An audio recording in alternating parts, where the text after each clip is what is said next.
जिले में ग़िज़ाई खोट खे मुंहुं ॾियण लाइ district coordination committee for nutrition जी मावार गॾजाणी अॼु additional deputy commissioner one Tharparkar Riaz Ahmed Sheikh जी सदारत हेठि दरबार हॉल मिठी में थी। गॾजाणीअ में ॻाल्हाईंदे हुन चयो त हर साल बारिशुनि ॿोॾियुनि या सोकड़ सबबि आम माण्हू शदीद मुश्किलुनि खे मुंहुं ॾिए थो। ख़ासि तौर ते अहिड़ी सूरत हाल दौरान ग़रीब माण्हुनि खे ख़ुराक जी खोट ऐं ग़िज़ाइयत जा मसइला दरपेश अचनि था। हुन चयो त मुआशी मसइलनि ऐं वसीलनि जी अणपूराई जे करे केतिरा ई ॿार ऐं औरतूं ग़िज़ाई खोट खे मुंहुं ॾेई रहिया आहिनि। ख़ासि तौर नंढा ॿार ऐं ॻोढ़ारी औरतूं ग़िज़ाइयत जी अणपूराई जो शिकार आहिनि। Additional deputy commissioner one Tharparkar वासेदार अमलदारनि खे हिदायत कई त ज़िले में ग़िज़ाई खोट खे मुंहुं ॾियण लाइ हिकु पाइदार हिकमत अमली जोड़े समूरा सरकारी खाता गॾियल तौर ते क़दम खणनि त जीअं ज़िले में ग़िज़ाई खोट खे मुंहुं ॾियण लाइ हलंदड़ प्रोग्राम जो समर आवाम खे मिली सघे।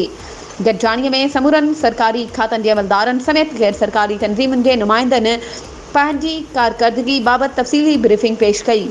गॾजाणी में लाॻापियल खातनि जे अमलदारनि शिरकत कई। वधीक ख़बरुनि ऐं अपडेट्स जे लाइ असांजे चैनल खे सब्सक्राइब कयो ऐं हा बेल आइकन खे प्रेस करणु न विसारिजो त जीअं असांजी हर नई अचण वारी वीडियो तव्हां ताईं पहुची